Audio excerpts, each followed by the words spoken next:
Hola, ¿qué tal? Paz y bien, soy el padre Rubén Francisco Bellante. Es un gusto compartir con ustedes otro capítulo más, otra edición más de Gozo y Evangelio, la alegría de evangelizar 2019. Este programa que está especialmente dirigido a todos los bautizados, pero especialmente dirigido a catequistas, servidores, misioneros, agentes de pastoral, y todos aquellos que están en la gran misión de anunciar con poder la persona viva de Jesús, movidos por la presencia del Espíritu Santo, y estamos desarrollando en estos primeros programas un poco lo que tiene que ver con la espiritualidad y el descanso. De hecho, hoy vamos a ver el tema de descanso y actividad.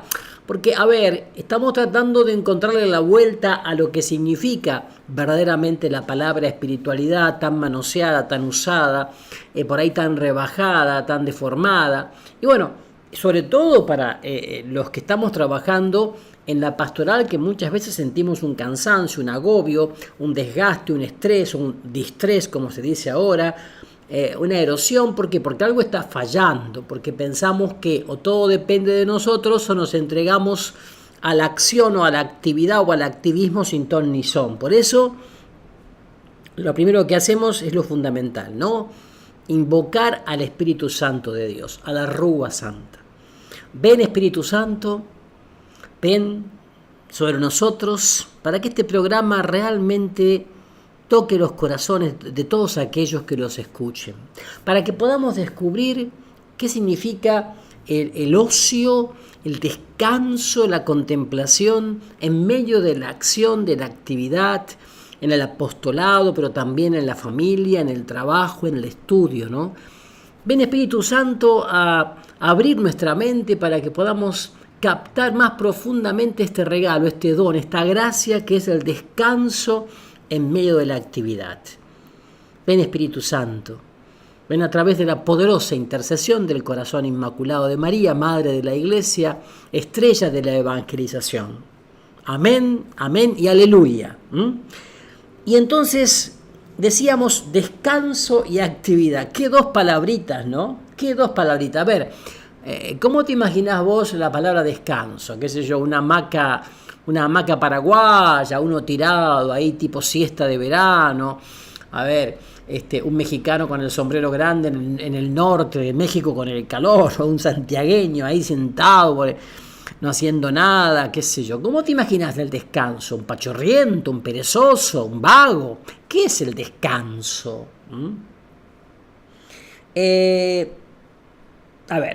Para no ser, digamos, no entenderlo mal. El libro del Coelet en la Biblia invitaba a gozar de los regalos de Dios, pero desde una firme convicción de lo pasajero, lo caduco, lo que pasa, lo contingente de los gozos terrenos. Se trata de gozarlos cuando llegan, pero sabiendo que se acaban y sin pretender aferrarlos. Sabemos que deben ser gozados como vanidad, vanitas. Es decir, no como algo negativo, sino como vapor, como humo que se esfuma rápidamente. Pero el gran riesgo no está tanto en pretender retener algunos momentos agradables, sino en pretender vivir permanentemente como si esta vida pudiera llegar a ser en todo instante un momento agradable, como si pudiera conseguirse la felicidad y la plenitud logrando disponer libremente de todas las posibilidades sin renunciar a ninguna. Esta ilusión es profundamente perturbadora porque es una renuncia suicida a la vida real, ¿no? Solo es realista la conciencia y la aceptación de que la vida es necesariamente un juego donde tensión y reposo se alimentan mutuamente. De hecho, la actividad puede desarrollarse con más gusto, atención y presencia personal cuando se ha descansado convenientemente. Pero también es cierto que no hay reposo más gratificante que el que se vive luego de un momento de tensión. No hay sensación plena de descanso sino después del trabajo. No hay distracción y recreación que se viva con más sentido de plenitud que aquella que sigue a un esfuerzo firme, perseverante e intensamente vivido. Por eso quizás nadie disfruta menos del tiempo de descanso, tranquilidad y esparcimiento que alguien que no puede conseguir un trabajo, por ejemplo. Por otra parte, es una ilusión pretender una situación donde no hay esfuerzos, por ejemplo, o tensiones. Hay que ser realista y reconocer que tanto caminar por la playa como realizar un deporte y desarrollar distintos hobbies siempre requiere un esfuerzo, una cierta tensión física, algún desafío, una cuota de atención mental que se distingue claramente de la abulia o el puro relax. Fuera de las sesiones de yoga o de masajes o de instantes en que uno pueda quedarse quieto en una piscina después de un trabajo agotador, son muy escasos los momentos en que uno está casi totalmente inactivo, relajado, quieto, sin desgaste alguno. Es imposible vivir, mantenerse vivo y sano, sin esfuerzo, sin tensión vital. Por eso, para un evangelizador, el ocio no puede ser el ideal más alto ni ocupar la mayor parte de su tiempo. Y aún reconociendo que ese ocio tiene un valor en sí mismo, no puede convertirse en un ideal de vida ni en algo que se busque con más deseos que la actividad evangelizadora. El que está llamado a la vida activa alcanza su perfeccionamiento personal no tanto en el ocio, sino en la actividad. Ya decía el Concilio Vaticano II en Gaudium et Spes, Gozo y Evangelio, Gozo y Esperanza, capítulo 35, decía, o número 35, decía, la actividad humana, así como procede del hombre, así también se ordena al hombre.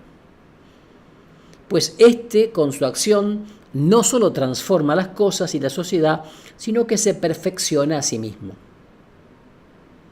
El problema está en la motivación de la actividad. La clave está en que la atención de la actividad tenga un móvil que la haga atractiva y le dé un sentido profundo. Y esto es lo que veremos entonces. A ver, estamos hechos para actuar, de una manera o de otra. La vida contemplativa es también acción, sí, porque la felicidad del cielo también será actividad intensa, un conjunto y un continuo acto de amor desbordante de gozo. Pero en el sujeto encarnado, que es el ser humano, esto supone que la actividad interna se traduzca también en manifestaciones externas, claro. Por eso, para Santo Tomás de Aquino, la mayor perfección en esta vida no es la sola contemplación, sino la contemplación que se comunica a otros. En este mismo sentido, San Buenaventura enseñaba que no se entiende perfectamente una verdad cuando se reflexiona sobre ella, sino que cuando se la pone en práctica obrando bien, entonces se la entiende realmente. Por lo tanto, no puede alcanzarse un pleno contacto contemplativo y amoroso con las realidades sobrenaturales si de algún modo no se las expresa en una acción. Pero la acción externa de amor tiene como objetivo, ante todo, a otros seres humanos, de manera que no se alcanza la plenitud de la contemplación de Dios si la persona no se ejercita en actos externos de amor hacia el prójimo. Esto nos ayuda a redescubrir que, si bien es necesario un proceso contemplativo que alimenta la acción, la motiva y la moviliza desde dentro, también es cierto que, sin una actividad intensa y generosamente vivida, la contemplación y el amor a Dios no podrán crecer en profundidad ni alcanzar su perfección. Por eso hay que decir que la actividad nutre a la espiritualidad, la consolida, la fecunda, la enriquece, la profundiza y la unifica con las energías y la dimensión externa del ser humano. Esto es así porque lo que se contempla en la oración no desaparece del corazón cuando se actúa, sino que se explaya, se expresa, se realiza en la acción. Por eso no es demasiado correcto decir que la contemplación se realiza solo en los momentos de oración, ya que también en la acción está presente esa dimensión contemplativa, aunque de un modo diferente, y también en la actividad hay una espiritualidad, aunque se la viva de una manera distinta a la de la oración recogida. Esto puede decirse de otra manera, expresándolo en términos de misión, porque la vida misma puede entenderse como una misión. La vida, suponiendo que sea vivida, tiene evidentemente una misión y un destino, pero no es esa la cuestión. La cuestión afecta al supuesto mismo. No es que la vida tenga una misión, sino que la vida es misión. Por cierto, entonces, un ritmo de trabajo es necesario para mantener la tensión espiritual, ya que cuando la actividad languidece de modo habitual, la vida del espíritu queda privada de un catalizador indispensable para todos, para todo bautizado. Enseguida vamos a regresar con más gozo y evangelio. No se vayan. Ya estamos de regreso con la segunda parte de Gozo y Evangelio de hoy, donde estamos desarrollando un poco el tema de descanso y actividad. Y uno se pregunta, ¿y cuáles son los móviles concretos de una acción no desgastante? Bien, hay una reflexión muy hermosa del filósofo Maurice Blondel, la capacidad de este autor de pasar de la reflexión más profunda a realidades más existenciales hace que su aporte sea de gran utilidad para repensar nuestra manera de vivir la actividad. Blondel insiste particularmente en la necesidad de alcanzar una realización personal y una unificación de la propia vida en la acción misma. Pero para eso la acción debe tener determinadas características. A ver, en primer lugar, hay que decir que en la acción deben encauzarse las energías de la persona, que sin esa acción siempre seguirán siendo difusas, desperdigadas, desparramadas, caóticas. Pero para que esas energías se unifiquen encauzándose en una acción, debe existir la convicción mental de un fin determinado que las reúne y las expresa. Si es así, las energías no se desgastan ni se agotan en la acción, sino que se fortalecen. Para convertirse en un principio eficaz de acción, las energías difusas tienen necesidad de ser reunidas en una síntesis mental y representadas bajo la forma única de un fin que deben realizar, y así se confirman y se avivan por el esfuerzo mismo que las expresa. Entonces, tendríamos que decir que las personas que menos se desgastan, menos se quejan de cansancio y menos necesitan espacios reparadores, son las que han logrado encontrar una motivación unificadora, las que están profundamente convencidas y apasionadas en un para qué que moviliza sus acciones, porque cuando es así, las energías vitales ya no son vividas como un sustrato profundo que puede dañarnos, perturbarnos o dominarnos, sino que empezamos a sentirlas como algo que está bajo nuestro dominio, o sea, como nuestras, ¿no? Desde el instante mismo en que las causas profundas de la moción motriz se han proporcionado a sí mismas el fin de su tendencia, dejan de confundirse con la corriente total de la vida para constituir un fin determinado. Ellas eran nosotros mismos, ahora se convierten simplemente en nuestras, ¿no? En este sentido, San Juan Pablo II decía que la persona está integrada con su acción, porque se trata de una acción que no solo ocurre, sino que brota de alguien que se autogobierna y se autoposee, mostrando la eficacia consciente del yo personal.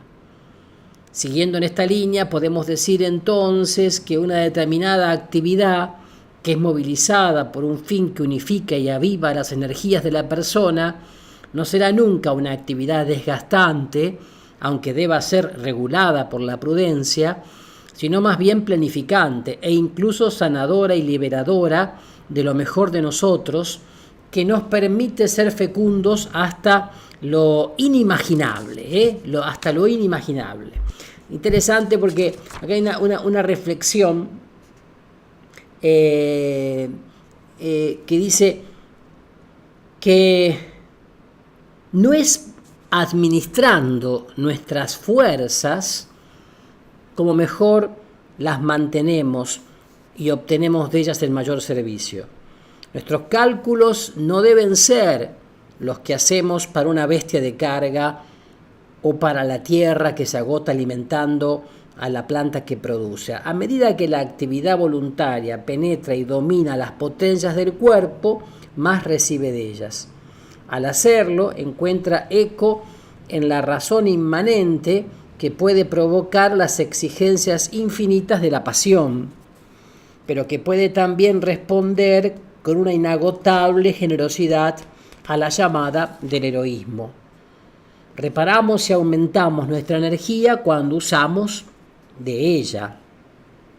Esto se confirma cuando vemos que en algunos casos el mucho tiempo dedicado a cuidar del cuerpo o un excesivo tiempo de descanso no produce una mayor fecundidad, ni una resistencia mayor, ni siquiera una mayor intensidad vital, sino al revés. Porque, a ver, lo mismo que el cirujano, que se mantiene impasible durante una operación debido a que él actúa, no puede a veces soportar la contemplación de eso mismo como espectador pasivo, ciertamente. Así no existe un límite fácil de precisar de la cooperación del cuerpo, de su fuerza de resistencia y su potencia moral, porque la acción lo une y eleva a la inagotable fecundidad de la razón y de la libertad. La mejor higiene no es cuidar el cuerpo solo por medio del cuerpo. Pero Blondel, el filósofo Blondel, aclara que para alcanzar una acción de ese tipo no se trata propiamente de que el fin tenga claridad.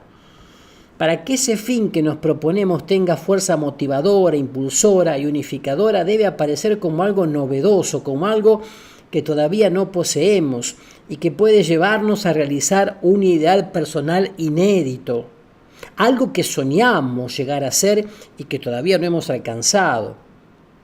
Por lo tanto, es algo que tampoco conocemos completamente, que no podemos ver con total nitidez fuera de nosotros. Eso que nos proponemos para que pueda movilizar nuestro interés debe ser real, pero también debe ser un sueño que nosotros inventamos.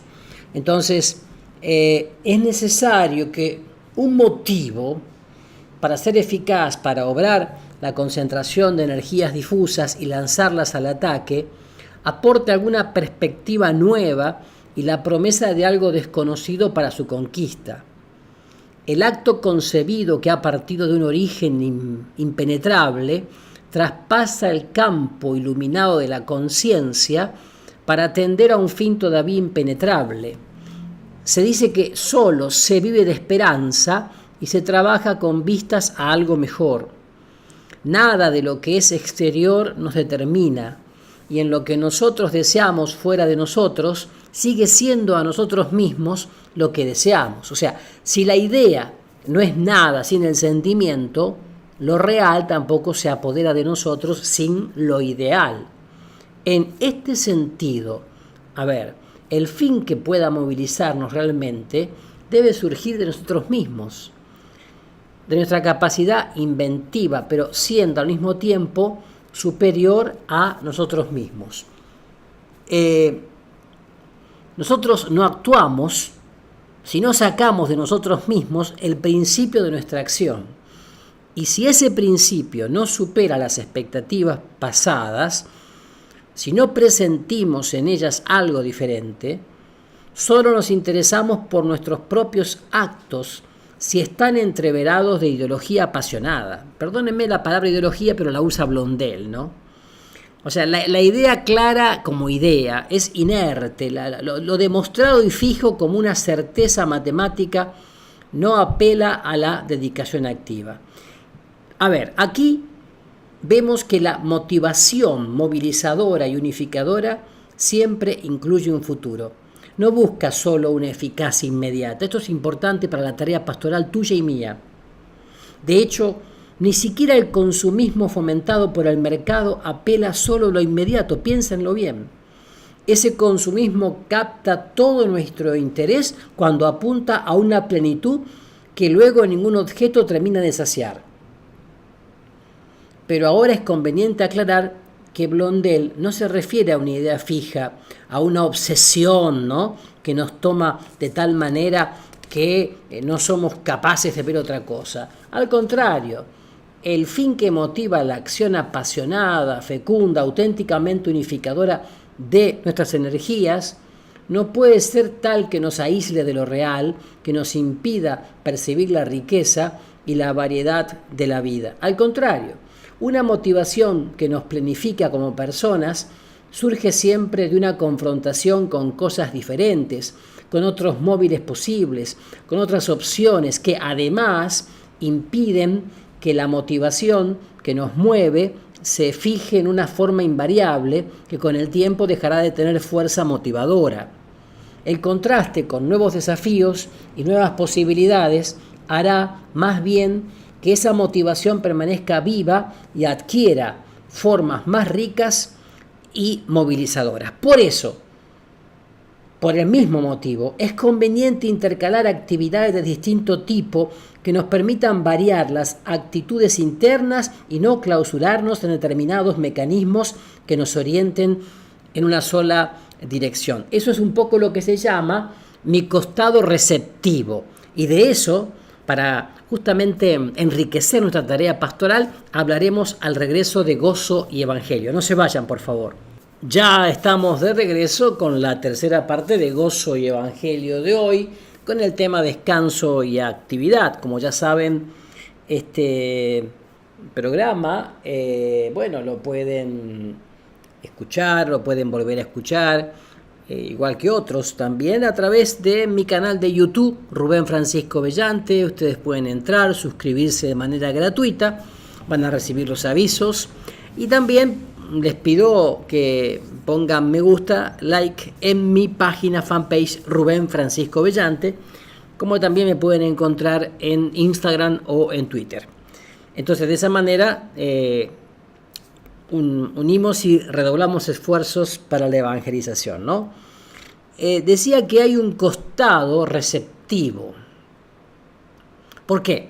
Porque, decimos que la actividad sin receptividad espiritual termina siendo agotadora, porque un desarrollo enorme de lo donativo, sin insuficiente ejercicio de lo receptivo, es una anomalía que al no realizar un desarrollo armónico de la persona tampoco permite la unificación de todas las energías personales en un mismo sentido, y así la persona se desgasta. El ser humano está hecho también para recibir en lo más hondo de su ser, y hay un tipo de energía que solo se encausa en las actitudes receptivas. Solamente a partir de la experiencia receptiva el ser humano puede orientarse sana y eficazmente en la actividad. La originaria receptividad del ser humano, se prolonga en la necesidad de ser completado, en el intercambio con el otro. Por eso, si la experiencia existencial de ser receptivo es poco frecuente, tarde o temprano la persona comienza a vivir en desarmonía, una tensión interna, un estado de ansiedad y quizás algunas molestias físicas. Cuando los sabios griegos elaboraron una especulación sobre el vivir humano y lo expresaron en virtudes, concentraron el desarrollo virtuoso en la prudencia, la justicia, la fortaleza y la templanza. Pero en ese esquema no aparecía claramente el aspecto receptivo del ser humano. Luego, cuando los sabios cristianos transformaron ese esquema virtuoso a partir de la palabra de Dios, colocaron en la cima las 3 virtudes teologales y por encima de todo la caridad. Pero describieron la caridad como amar, sin ubicar allí claramente el aspecto receptivo, o sea que es el dejarse amar, la capacidad de recibir amor. Sin embargo, frente al amor gratuito de Dios, la actitud primera y fundamental debería ser receptiva, debería ser simplemente recibir, de manera que nuestro acto de amor a Él se entienda como respuesta a ese amor primero. La teología de la gracia ha desarrollado claramente esta convicción de que Él nos amó primero, pero la teología de las virtudes y actitudes no desarrolló suficientemente la reacción receptiva del ser humano ante ese amor primero. Y decimos reacción porque la receptividad no es pasividad, sino otra forma de actividad en la que el sujeto se abre, se ahonda, se desposee para dejarse poseer. Hace un acto de aceptación frente al que se le ofrece, entregando sus resistencias personales. Hace que su ser esté disponible. ¿Podría decirse que es una actitud femenina? Yo diría que no, porque en realidad la mujer es tan activa como el varón en la sexualidad. Diría más bien que es una actitud común al varón y a la mujer, aunque ambos la vivan de diferentes maneras. En el fondo del corazón humano solo podemos ser receptivos porque no somos dioses sino criaturas. Porque el amor divino no se fabrica ni se compra, sino que se recibe. En el desarrollo de este aspecto receptivo, junto con una actividad movilizada por una motivación que la unifique, es donde el ser humano puede vivir intensamente sin desgastarse, sin experimentar agobio ni fatiga, quedando lugar solo para un sano y feliz cansancio que requiere solo pequeñas cuotas de descanso y de distracción, porque vive la actividad felizmente inmerso en el amor, ya que está íntimamente convencido de que Dios es amor y que la vida está habitada por un misterio acogedor, a quien Jesús llamó Padre, origen y sentido de cuanto existe. Se trata entonces de unir a la actividad algunos momentos que se destinen solo a dejarse amar por Dios, a dejarse tomar, a recibir serenamente. Y este es en realidad el mejor modo de entender los momentos de oración personal que se roban a la actividad. Esos tiempos para dejarnos amar, reposando gratuitamente en su presencia acogedora, van desarrollando un verdadero sentido de Dios que la actividad por sí sola no puede generar, ya que hay una enorme distancia entre comprender y llamar a Dios Padre y experimentarlo como Padre, una distancia que puede y debe ser recorrida a lo largo de la existencia. En ese sentido, sí es necesario un tiempo separado de la actividad y distinto de la espiritualidad en la acción misma. Pero también es cierto que ese tiempo reservado a recibir termina alimentando un aspecto que es parte de la espiritualidad de la acción, ya que en medio de la acción misma hay una receptividad que debe ser vivida para que la acción sea plena. Por ejemplo, no puede hablarse de una auténtica celebración de la Eucaristía si uno mismo no se deja amar por Dios en ella, ni puede hablarse de una relación sana y auténtica con la gente si de algún modo uno no se deja amar por ellos. Y entonces tenemos que decir también que desarrollando este aspecto receptivo en la acción misma, la oración personal a su vez recibe alimento de esa acción y puede crecer como experiencia de receptividad. Esta receptividad vivida tanto en la oración como en la actividad es lo que San Pablo expresaba al decir: ya no soy yo el que vive, es Cristo quien vive en mí. Gálatas 2:20. Por eso debemos decir ahora que ni la espiritualidad, ni la contemplación, ni la receptividad son realidades exclusivas de los espacios de oración y recogimiento, sino que las tres experiencias se viven, aunque con modalidades diferentes, tanto en la oración como en la actividad. A este punto podemos decir también que el descanso mismo puede convertirse en un modo de vivir y alimentar la receptividad del corazón humano, porque el descanso puede transformarse en un espacio gratuito, donde recibimos lo que Dios nos regala como signo de su amor. dejándonos amar por Él gozosamente y sin pretender pagárselo con algo. Como ya vimos al hablar de la espiritualidad del descanso, no tenemos que comprar o merecer el derecho de estar un momento sin esforzarnos, sino que cuando Dios lo regala, simplemente tendríamos que acogerlo como don gratuito y dejarnos amar serena y desinteresadamente en ese don suyo. Esto también puede llegar a ser una magnífica experiencia espiritual que nos restaura para poder vivir una acción gozosa y planificante. Para alimentar esta dimensión receptiva, puede ser útil meditar algunos textos bíblicos donde Dios, de variadas maneras, nos habla de su amor. Lucas 15, Oseas 11, 1, 9, Isaías 43, 4, 49, 15, 16, Gálatas 2, 20, Primera de Juan 4, 8, 18, Apocalipsis 21, 3, 4. Advirtamos que la receptividad implica un abandono de los controles, la renuncia a ser el Dios de la propia vida, a tener bajo el propio dominio y minuciosamente planificado todo el futuro. El corazón verdaderamente receptivo sabe que es poco lo que puede prever y calcular, porque lo mejor es lanzarse mar adentro, dejar la propia vida bajo el impulso y la creatividad del espíritu que sopla donde quiere y abre siempre nuevos espacios. Solo Él sabe en qué terminará nuestra aventura de pastores, de catequistas, de misioneros, de agentes de pastoral, de servidores.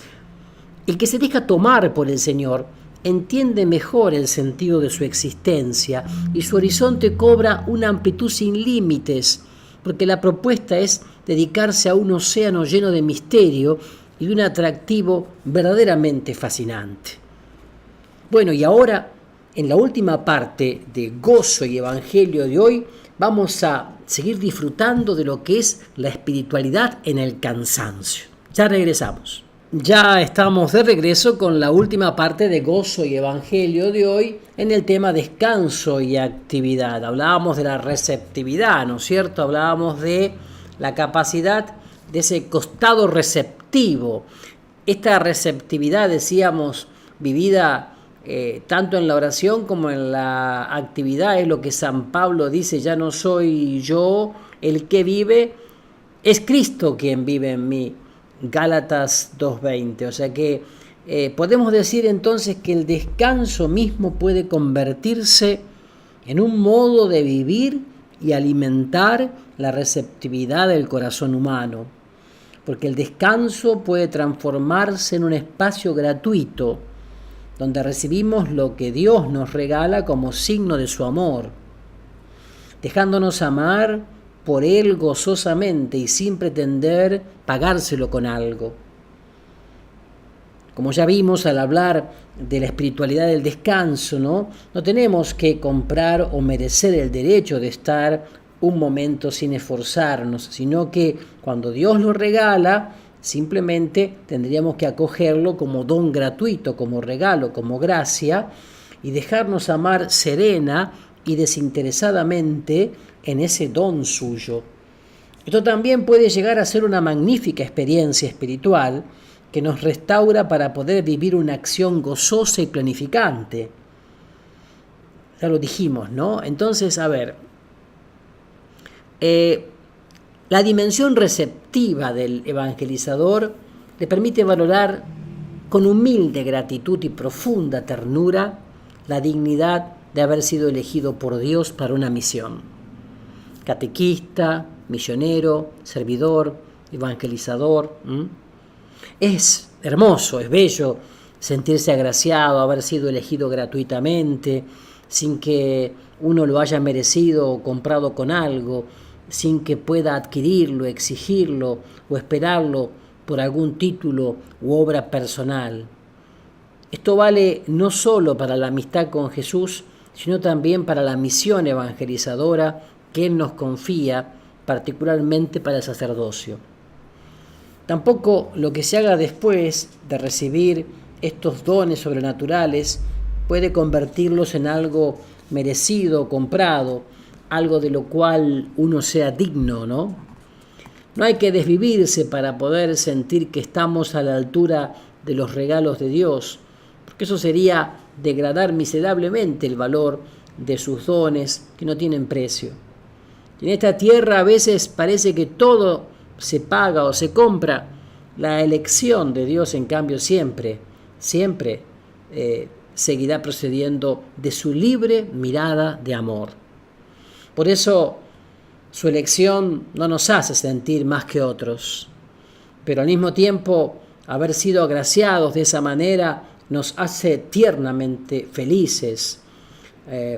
No dejamos de vivirlo como un privilegio precioso, celebrado a veces hasta las lágrimas, ¿no? Esta experiencia despierta una respuesta agradecida, una reacción amorosa que nos lleva a entregarnos gratuitamente en un camino de crecimiento y de servicio. La conciencia de esta mirada de Dios hacia nosotros nos permite renovar nuestra alianza de amor con Él y sentirnos firmes en Él. De ese modo podemos vivir para los demás ejercitando nuestro ministerio, pero sin esperar de ellos o que ellos le den un sentido pleno a nuestra vida. Somos de Dios y Él quiso hacerse nuestro. Esa es la alianza radical que sigue sosteniendo nuestra vida cuando todo lo demás se cae y también cuando nuestra tarea no nos ofrece éxitos visibles. Lo dicho hasta ahora, entonces, nos permite afirmar que, así como existe una espiritualidad del descanso y una espiritualidad de la acción, también existe una espiritualidad del cansancio.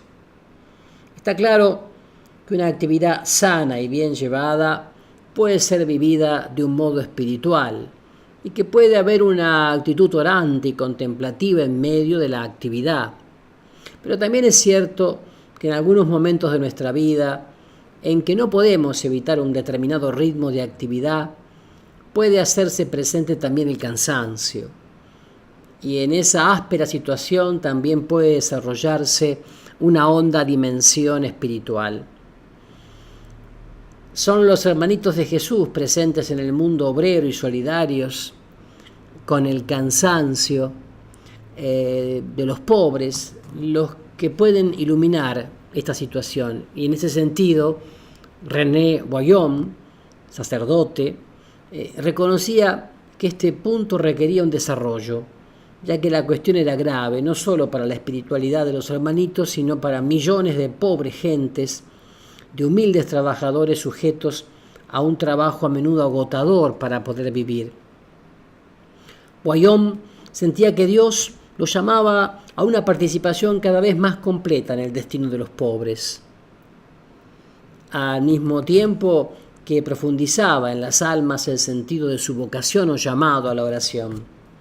En este contexto, Boyon destaca que la calidad de la oración no depende de la capacidad de concentración de la persona, de la serenidad mental propiciada por un largo descanso, de la posibilidad de aplicar rigurosos métodos de oración, de la habilidad para razonar lúcidamente o para meditar, porque leyendo el Evangelio no parecía que Jesús hubiese querido hacer de la oración algo raro, algo reservado a unos cuantos hombres que gozan de la calma y del reposo necesario a toda meditación fructuosa. Más bien hay que decir que vamos hacia Dios con todo nuestro ser y vamos como podemos. Vamos ante todo por nuestras actividades humanas, sobrenaturalizadas por la presencia de la gracia en nosotros. Y siempre son la fe, la esperanza y la caridad los que nos unen con Dios mismo viviendo en nosotros. Tales actos no dependen de las impresiones sensibles ni de los consuelos que encontremos dentro de nosotros. Nos basta saber que somos hijos de Dios y que queremos entregarnos a Él. La mejor parte de nuestro ser no es aquella de la que tenemos una conciencia clara.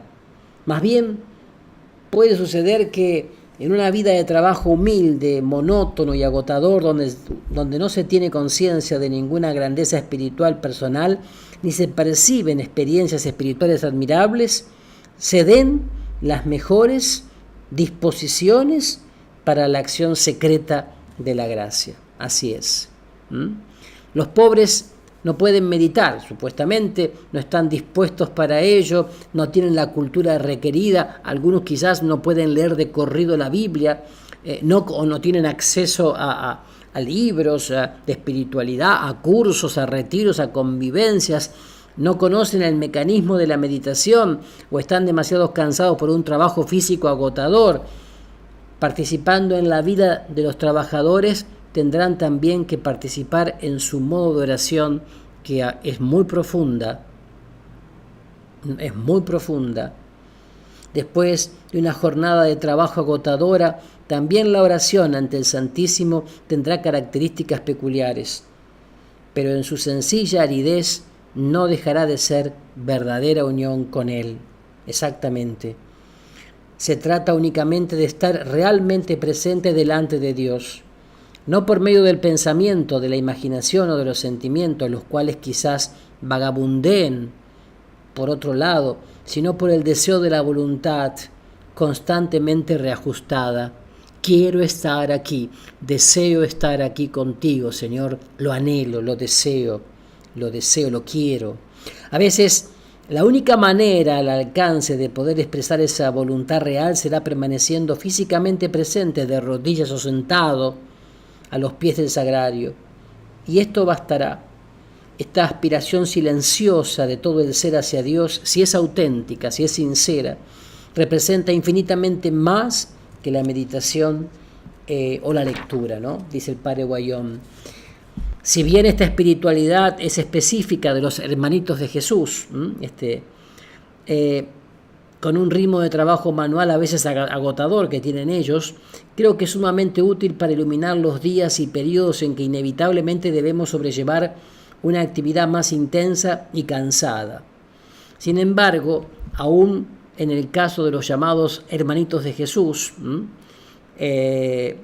remarca también que esta situación no debería ser permanente, sino que hay que intentar asegurar días y periodos de reposo en fidelidad al mandato divino del descanso, que posibilita un encuentro más sereno, lúcido y reposado con Él.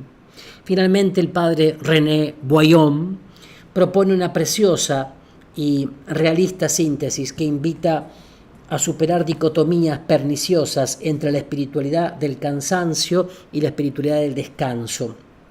Y dice: insisto en el valor de acercamiento hacia la unión divina que tiene el periodo de trabajo y de fatiga.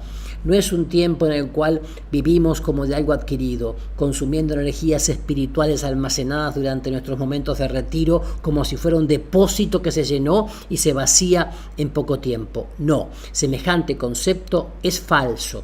Ello equivaldría a negar todo valor de crecimiento en el amor a una vida de oración llevada con coraje, con fuerza en circunstancias difíciles. Un cuerpo vivo se fortalece tanto con el ejercicio como con el reposo. Ambos son igualmente necesarios para la salud y el desarrollo. Y bueno, y ahora, concluyendo el programa de hoy, para seguir meditando, orando, rumiando, rezando, a través del corazón inmaculado de María, que los bendiga el buen Dios Todopoderoso, Padre, Hijo y Espíritu Santo. Amén. Paz y bien para todos ustedes.